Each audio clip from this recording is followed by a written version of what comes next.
Jadi saya pikir saya sebagai presiden di Aceh, arti presiden DCRA, mengapresiasi kepada Presiden Jokowi yang telah membuka ruang dunia untuk mengaku atas pelanggaran yang dilakukan oleh serdadu-serdadu Indonesia di masa zaman Soeharto.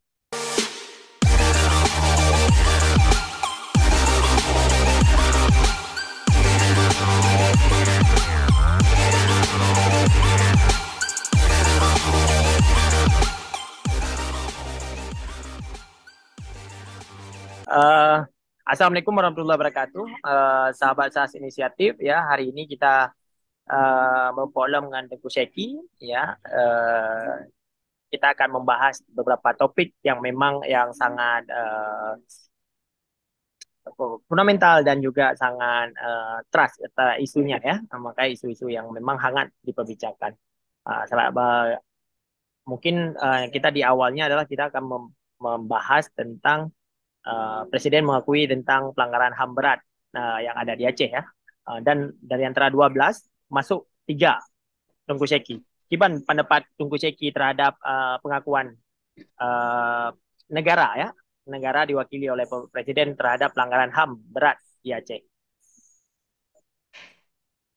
Bismillahirrahmanirrahim. Assalamualaikum warahmatullahi wabarakatuh. Penuh semangat ke seluruh bangsa Aceh di seluruh dunia.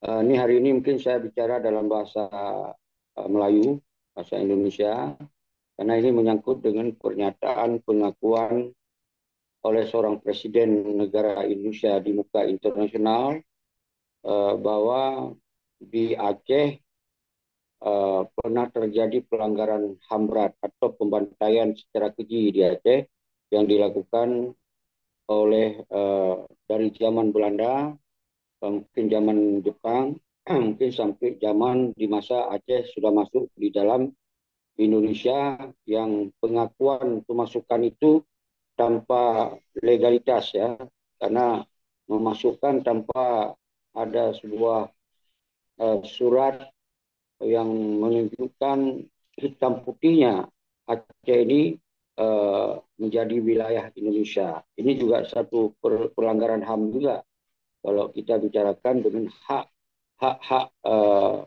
sebagai pelanggaran satu di segala bidang. Jadi saya pikir saya sebagai presiden di Aceh, arti presiden DCRA, mengapresiasi kepada Presiden Jokowi yang telah membuka ruang dunia untuk mengaku atas pelanggaran yang dilakukan oleh serdadu-serdadu Indonesia di masa zaman Soeharto.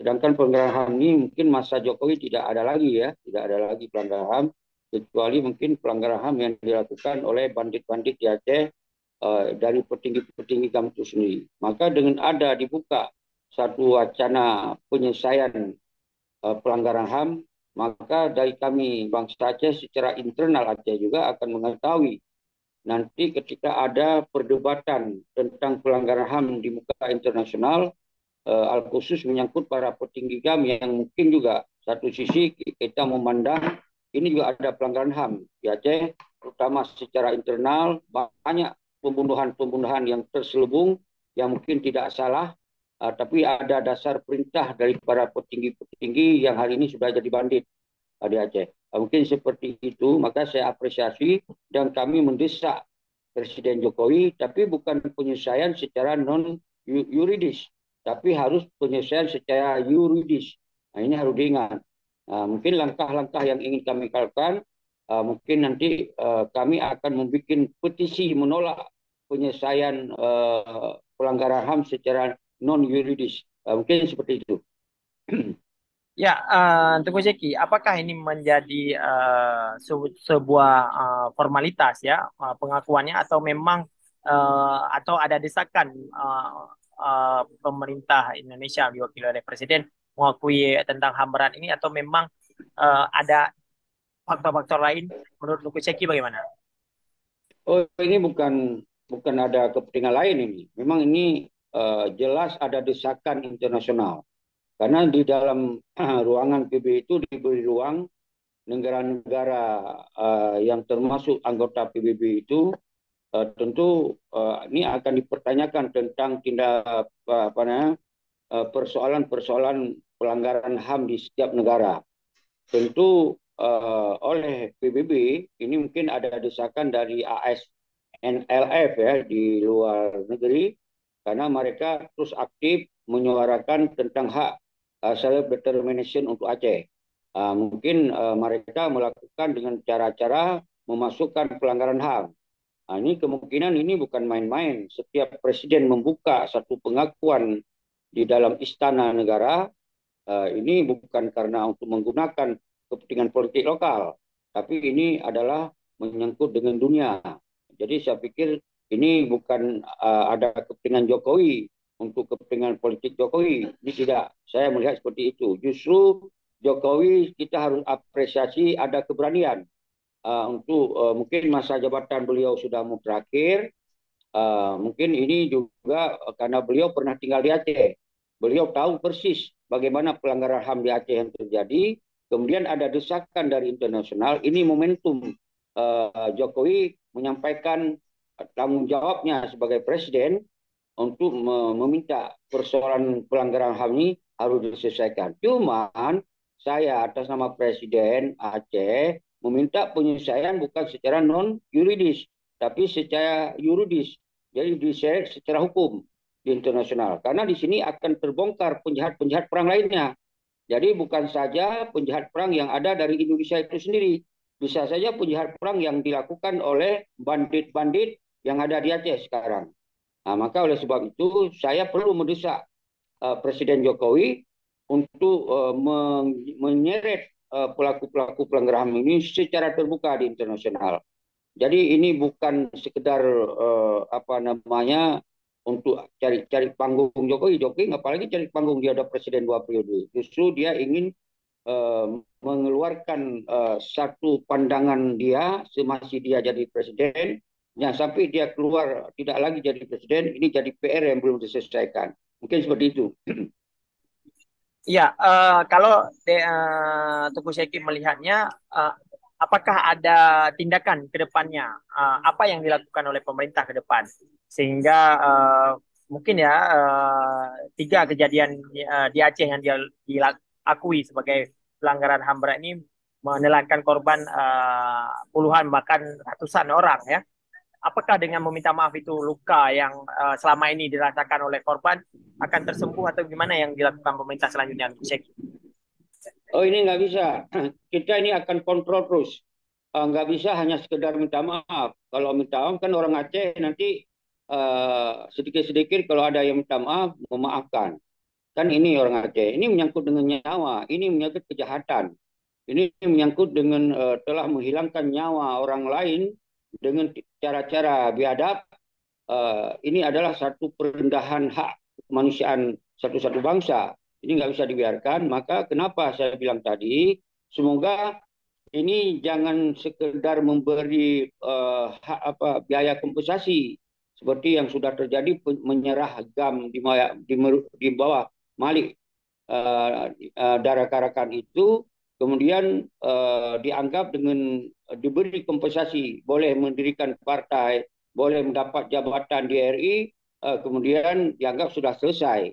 Tapi kalau menyangkut dengan pelanggaran berat ini akan kita kontrol, jangan sampai lolos seperti MOU Helsinki. Maka kami akan melakukan langkah-langkah petisi, statement of the petition. Jadi kita melakukan sebuah statement bersama tentang menolak penyelesaian non yuridis. Maka kita kan akan ada juga selain ASNLF, berarti ada sekarang PM Gureraman. Ini kita meminta nanti fungsi PM ini harus mengawasi dan mengontrol dan mengeluarkan statement the petition tadi bersama-sama. Begitu juga yang mengaku sudah ada pemimpin lain lagi selain Yusra Habib, ada Musa Natiro. Juga Musa Natiro ini jangan diam 1000 bahasa.